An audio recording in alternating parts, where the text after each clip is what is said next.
அனைவருக்கும் வணக்கம். நாம் இன்று பார்க்க போகின்ற தலைப்பு புதிய நம்பிக்கை. துணைப்பாடம் இது. ஆசிரியர் கமலாலயன். பக்கமெண் 111.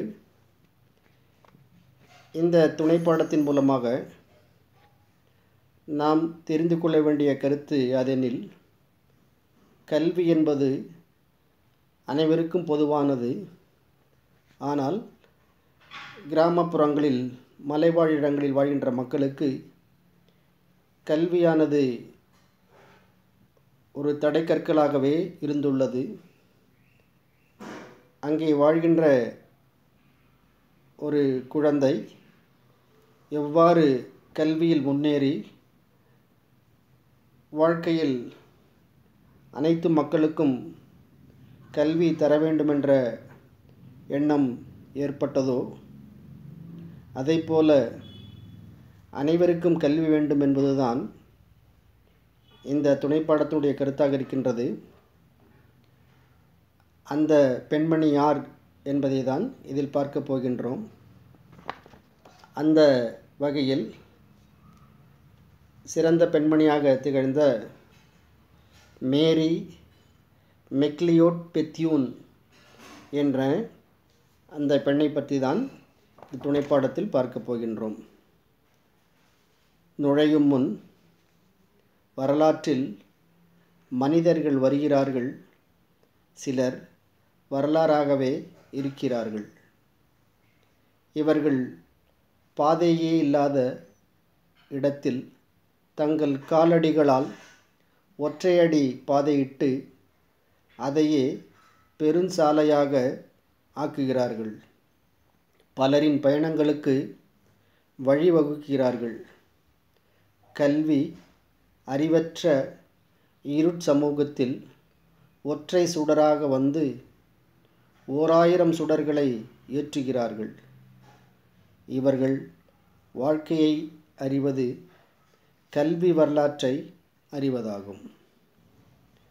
அதைத் தொடர்ந்து பாடப்பகுதியில் செல்வதற்கு முன்னால், அதற்கு பின்னால் நூல்வழி என்ற ஒரு தலைப்பு இருக்கின்றது. பக்கமெண் 116 நூல்வழி இருக்கின்றது. அந்த பகுதியை பார்க்கலாம். அதில் புத்தகம் 1 சிறு பெண்ணுடன் வாழ்க்கை நெடுக பேசிக்கொண்டே வருகிறது. உனக்கு படிக்க தெரியாது என்ற கூற்றால் உள்ளத்தில் பெற்ற அடி, பிற்காலத்தில் சமையல் செய்தும் தோட்டமிட்டும் பொது இடங்களில் பாட்டு பாடியும் சிறுக சிறுக பணம் சேர்த்து குப்பை கொட்டும் இடத்தில் ஒரு பள்ளியை உருவாக்கிட காரணமானது. உலகெங்கும் மூலை முடுக்குகளில் உள்ள ஒடுக்கப்பட்ட கல்வி மறுக்கப்பட்ட சமூகங்களின் ஒரு குரலாக இருந்தவர் அமெரிக்க கருப்பின பெண்மணி மேரி மெக்லியோட் பெத்யூன். இம்மாபெரும் கல்வியாளரின் வாழ்க்கையை உனக்கு படிக்க தெரியாது என்ற தலைப்பில் நூலாக படைத்துள்ளார் கமலாலயன். இவரின் இயற்பெயர் வே. குணசேகரன். வயது வந்தோர் கல்வி திட்டத்தில் ஒருங்கிணைப்பாளராக பணியாற்றியுள்ளார். இதில் ஒவ்வொரு நாளும் காலை 5 மணி அவர்கள் விழித்தெழும் நேரம். அவர்களுக்கு பகல் முழுவதும் பருத்திக்காட்டில் வேலைகள் இருந்தன. ஒரு நாளில் ஒரே ஒரு நிமிடத்தை கூட வீணாக்கிவிடக்கூடாது என்று நினைக்கும் குடும்பம் அது. ஒரு நல்ல குடும்பம். அந்த குடும்பத்தில் வேலை செய்கின்றவர்கள் எல்லாம் ஒரு நிமிடத்தையும் கூட வீணாக்கக்கூடாது என்ற எண்ணம் கொண்டவர்கள். அவர்கள் அந்த கிராமப்புறத்தில் வாழ்ந்த காரணத்தினால் எந்த ஒரு வசதி வாய்ப்பும் கிடையாது. பருத்தி காட்டில் வேலை செய்து அதன் மூலம் கிடைக்கின்ற அந்த வருமானத்தை வைத்து கொண்டுதான் அந்த குடும்பமானது வாழ்ந்து வருகின்றது. பருத்தி காட்டில் இருந்து பகலில் அம்மா பாட்சி மட்டும் வீட்டிற்கு திரும்புவாள். அந்த பருத்தி காட்டில் வேலை செய்கின்ற அந்த குடும்பத்தில் தாய் அம்மா பாட்சி என்பவர் மட்டும் வீட்டுக்கு திரும்புவாள். பகலில் மட்டும் வீட்டுக்கு வருவாள். தனது குடும்பத்தினருக்கு உணவு சமைக்க உணவு தயாரானதும் பசியார வாங்க செல்லங்களே ஓங்கி கூப்பிடுவார். வீட்டு வாசலிலிருந்து ஒவ்வொரு வயதிலும் ஒவ்வொரு உயரவுமாக இருந்த அந்த குடும்பத்தார் வயல்வெளியிலிருந்து வியர்வை சொட்ட சொட்ட வீட்டினுள் நுழைவர். அந்த பருத்தி காட்டில் நன்றாக வேலை செய்து அதன் மூலமாக அவர்களுடைய உடம்பு முழுவதும் வியர்வைகள் சொட்ட சொட்ட அவர்கள் வீட்டுக்கு வருவார்கள். ஓ மேரி, மெதுவா மெதுவா மற்றவர்களை முந்திக் கொண்டு அவள் வீட்டு வாசலை தொட்டுவிட்டாள். இந்த மேரியும் பருத்தி காட்டுக்கு சென்றிருந்தாள். அவள் வேகமாக ஓடி வருகின்ற பொழுது மெதுவா மெதுவா என்று குடும்பத்தார் சொல்ல மேரியின் தந்தை சாம் சிரித்து கொண்டார். தனது பிள்ளைகளில் மேரி ஜேன் மிகவும் வித்தியாசமான பெண்ணாக இருக்கிறாள் என்பதை பற்றி அவர் எண்ணிக்கொண்டார். மற்ற குழந்தைகளை விட மேரி ஜேன் என்ற அந்த பெண்ணானவள் ஒரு வித்தியாசமாக இருந்தாள். அதை தன்னுடைய தந்தையார் உணர்ந்து கொண்டார். அந்த குடும்பம் உணவு உண்டு முடித்ததும் மறுபடியும் வயலுக்கு திரும்பியது. மத்தியான வேளையில் வந்து உணவருந்திய குடும்பம் மீண்டும் அவர்கள் வயலுக்கு சென்றார்கள். மேரி தனது வேலையை முடித்துவிட்டு பாட்டியிடம் ஓடினாள். அவளுக்கு மாலை பொழுதில் மிக மகிழ்ச்சி நிறைந்தது இந்த நேரம்தான். அவர்கள் அனைவரும் ஒன்றாக சேர்ந்து பாடுவதும் பிரார்த்தனை செய்வதும் இந்த நேரத்தில்தான். இந்த மாலை நேரத்தில் எல்லோரும் வயலுக்கு சென்று திரும்புவார்கள். அந்த மாலை நேரத்தில் ஒன்றாக மகிழ்ச்சியாக இருந்து அவர்கள் சேர்ந்து பாடுவதும் பிரார்த்தனை செய்வதும் அந்த நேரத்தில் மகிழ்ச்சியாக இருந்தார்கள். மேரியின் மென்குரல் சூரிய வெப்பத்தை ஊடறுக்கும் குளிர் நீரோடையைப் போல் சன்னமாக ஒலிக்கும். அவளுடைய அந்த குரலானது, மென்மையான குரலானது சூரிய வெப்பத்தை ஊடறுக்கும் குளிர் நீரோடையாக, அந்த வெப்பத்தின் அளவை குறைக்கின்ற அளவுக்கு கூட ஒரு நீரோடையாக ஒரு மென்மையான சன்னமான குரலாக இருந்தது. அவள் தானே பேசிக்கொள்வாள். பருத்தி செடி வளருவதற்கு ஏன் இவ்வளவு காலம் எடுத்துக்கொள்கிறது என்று தனக்குத்தானே பேசிக்கொள்கிறாள். இந்த காட்டில் பருத்தி செடி வளர்வதற்கு ஏன் இவ்வளவு நாள் எடுத்துக்கொள்கிறது என்று தனக்குத்தானே அவள் நினைத்து கொள்கிறாள். பருத்தி செடிகளை அவள் மிகவும் கவனமாக பார்த்து கொண்டிருந்ததற்கு இன்னொரு காரணமும் உண்டு. ஒவ்வொரு நாளும் தோட்டத்திற்கு சென்று அந்த பருத்தி செடிகளை பார்த்ததற்கு ஒரு காரணம் உண்டு.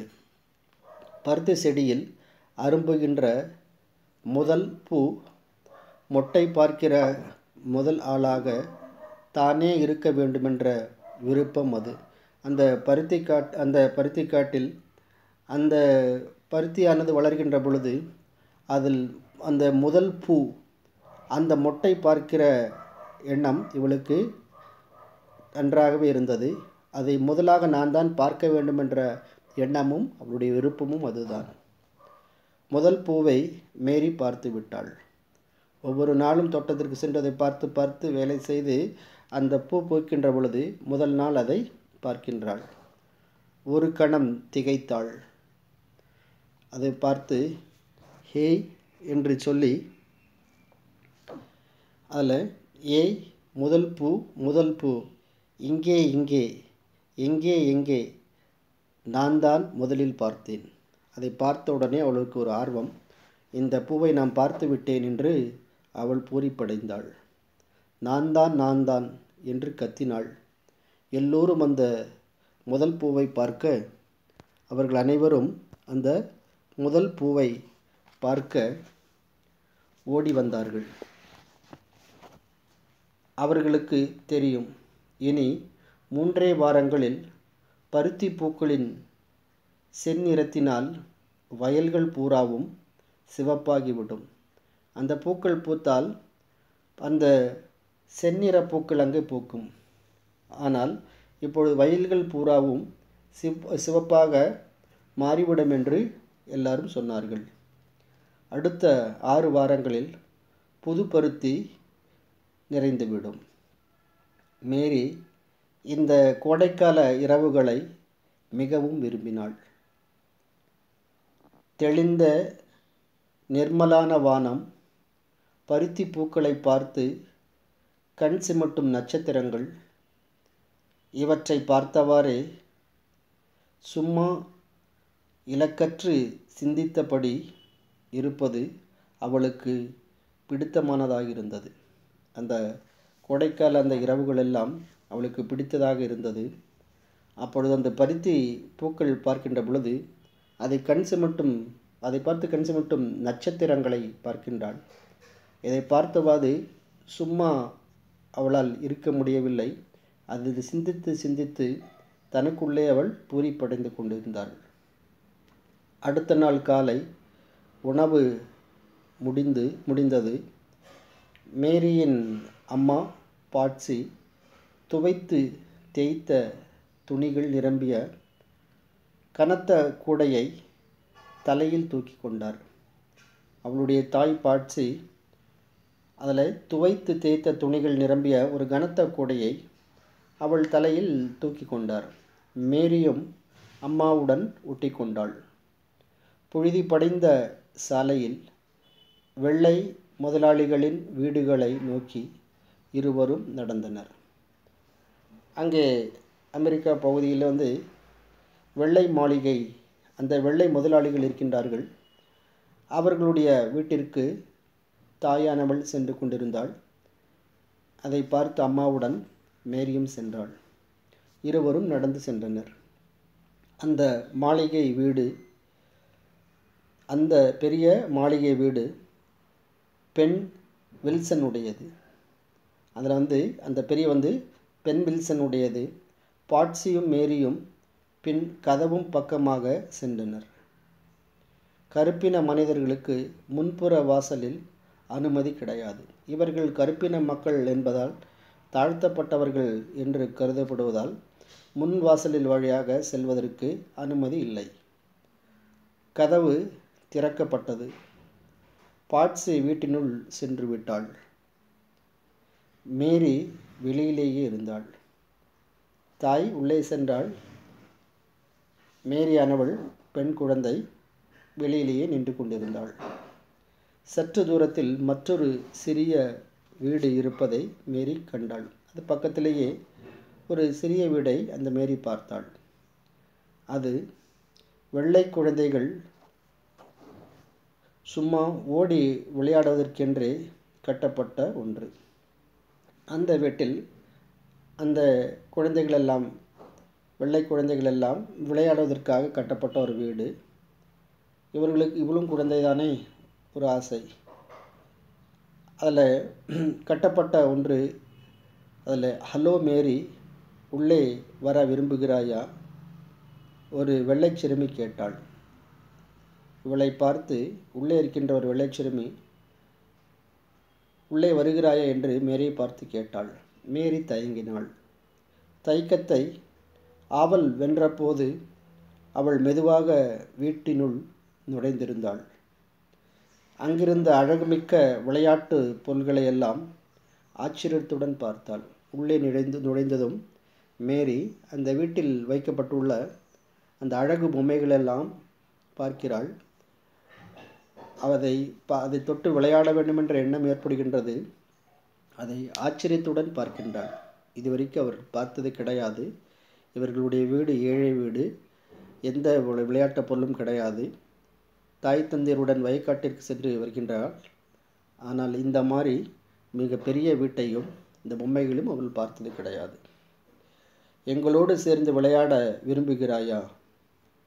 ஆமாம், மேரி பதில் சொன்னாள். வீட்டினுள் விளையாடப்படி சுற்றி வந்தபோது ஓர் ஓரத்தில் கிடந்த சிறிய மேசையும் அதன் மீதிருந்த ஒரு பொருளும் மேரியின் கவனத்தை ஈர்த்தன. இந்த வீட்டுக்குள்ளே விளையாடுகின்ற பொழுது, சுற்றி விளையாடுகின்ற பொழுது, ஓரத்தில் கிடந்த சிறிய மேசையும் அதன் மீதிருந்த ஒரு பொருளும் மேரியினுடைய கவனத்தை அதிகமாகவே ஈர்த்தன. அந்த பொருள் பைண்டிங் செய்யப்பட்ட ஒரு புத்தகம். மற்ற பொருள்களெல்லாம் இருந்தது. ஆனால் அந்த மேரியை ஈர்த்த அந்த பொருளானது நன்றாக பைண்டிங் செய்யப்பட்ட ஒரு புத்தகம் அந்த மேசையின் மீது இருந்தது. மேலட்டை ஓவியத்தையும் அச்சிடப்பட்ட புத்தக தலைப்பையும் பார்த்து ஆர்வமுற்ற மேரி அதை தன் கையில் எடுத்துக்கொண்டாள். அத்தனை பொம்மைகள், விளையாட்டு பொருள்கள் எல்லாம் இருக்கின்ற பொழுது மேரிக்கு பிடித்த அந்த புத்தகத்தை மட்டும் அவள் எடுத்துக்கொண்டாள். அதை புரட்ட துவங்கிய போது வில்சனின் இரு பெண் குழந்தைகளுள் சிறுமியாக இருந்தவள், புத்தகத்தை என்னிடம் கொடு, நீ இதை எடுக்கக்கூடாது, உன்னால் படிக்க முடியாது என்று மேரியிடமிருந்து புத்தகத்தை வெடுக்கென்று பிடுங்கி கொண்டாள். மேரி அந்த புத்தகத்தை எடுக்கின்ற பொழுது இந்த வில்சனுடைய குழந்தை அதை பார்த்த உடனே, இதை உன்னால் படிக்க முடியாது, இங்கேயே வைத்துவிடு என்று அந்த புத்தகத்தை பிடுங்கி கொண்டாள். முதலில் மேரிக்கு ஒன்றும் புரியவில்லை. ஏன் நான் புத்தகத்தை மட்டும்தான் எடுத்தேன், ஏன் இதை என்னிடம் பெற்றுக்கொள்கிறாள் என்று அவள் நினைத்தாள். சும்மா அதை பார்த்துவிட்டு தருகிறேன், நான் ஒன்றும் அதை சேதப்படுத்தி விட மாட்டேன், பத்திரமாக வைத்திருப்பேன் என்று மேரி சொல்ல, எனக்கு அது எப்படி தெரியும்? புத்தகங்கள் படிக்க முடியாதவர்களுக்காக இல்லை, தெரிந்து கொள். அந்த புத்தகங்கள் படிக்க முடியாதவர்களுக்காக இல்லை, தெரிந்து கொள். பத்திரமாக வைத்திருப்பேன். அவள் அந்த பெண் குழந்தை வில்சனுடைய குழந்தை, முடியாது. அப்படியானால் உன்னால் அதை படிக்க முடியுமா? மேரி கேட்டாள். நிச்சயமாக நான் படிக்க முடியும். விளையாட்டு அந்த சாமான்களையும் என்னிடம் கொடு என்று சொல்லிக்கொண்டே அந்த சிறுமி விளையாட்டு சாமான்களை மேரியிடமிருந்து பிடுங்கினாள். மேரி மனம் துவண்டாள். நட்புணர்வற்ற அந்த இடத்திலிருந்து உடனே வெளியேறினாள். கண்ணீர் பொங்கியது. வெளியே தெளிவாய் ஒளிர்ந்து கொண்டிருந்த காலை வெளிச்சம் அவர்களுக்கு ஆதரவாக இருந்தது. அவள் அப்படி என்ன பெரிய தவறை செய்துவிட்டாள்? ஒரு புத்தகத்தை தொட்டிருக்கிறாள், அவ்வளவுதானே. அதற்கு போய் இப்படியா வெடுக்கென்று பிடுங்கிவிட்டாளே. மேரி மனம் கசந்தாள். அந்த நாள் முழுவதும் இனி அவள் துயரம் மேலிட்டு இருக்கப் போகிறாள். அந்த வீட்டிற்கு சென்று ஒரு ஆசையாக ஒரு புத்தகத்தை பார்த்து கையில் எடுத்துக்கொண்டாள். அதை அந்த வெள்ளைச்சிறுமியானவள் தன்னுடைய கையிலிருந்து பிடுங்கிவிட்டதை பார்த்து அந்த நாள் முழுவதும் அவளுக்கு ஒரு துன்பமாகவே இருந்தது. இந்த வீட்டிலிருந்து வெளியேறி வருகின்றாள். அவளுடைய அந்த உள் உணர்வானது, நம்மை இவ்வளவு இழிவுபடுத்துகிறார்களே என்ற எண்ணம் அந்த உள்மனதில் ஓடிக்கொண்டே இருந்தது. இந்த கொந்தளிக்கும் யோசனைகளுக்கு நடுவே மேரி ஒரு தீர்மானத்திற்கு வந்தாள். அவள் உதடுகள் அதை திரும்ப திரும்ப சொல்லிக் கொண்டன. ஆம், நான் படிக்க வேண்டும், நான் வாசிக்க கற்றுக்கொள்ளப் போகிறேன், நான் எழுத படிக்கப் போகிறேன். தனக்குத்தானே மீண்டும் மீண்டும் சொல்லிக் கொண்டாள். அன்று நாள் முழுவதும் இந்த வார்த்தைகளை எத்தனையோ முறை சொல்லிக் கொண்டாள். எண்ணம் போல் வாழ்வு என்று சொல்வதற்கு அளவாக அந்த மேரியானவள் நான் படிக்க வேண்டும், நான் கற்றுக்கொள்ள வேண்டும், நான் வாசிக்க கற்றுக்கொள்ள வேண்டும், நான் எழுத படிக்கப் போகிறேன் என்று அவள் சொல்லிக்கொண்டே இருந்தாள். அவ்வளவு தூரம் அவள் சொல்ல சொல்ல அவருடைய எண்ணம் ஊற்றாகவே இருந்தது. ஒரு வெறிகொண்ட பெண்ணாக, காரணம் நான் படிக்க வேண்டும் என்ற ஒரு உணர்வு அந்த நேரத்தில் அவளுக்கு ஏற்பட்டது. அந்த உணர்வை பற்றி நாம் அடுத்த வகுப்பில் பார்க்கலாம். நீங்கள் ஏற்கனவே நாம் படித்து முடித்திருந்த அந்த பகுதியிலிருந்து இங்கே இருக்கின்ற திருவிளையாடற் புராணம் பகுதியில் இருக்கின்ற மனப்பாட பகுதி, அந்த பாடலை வீட்டு பாடமாக எழுதி அனுப்ப வேண்டும். நன்றி, வணக்கம்.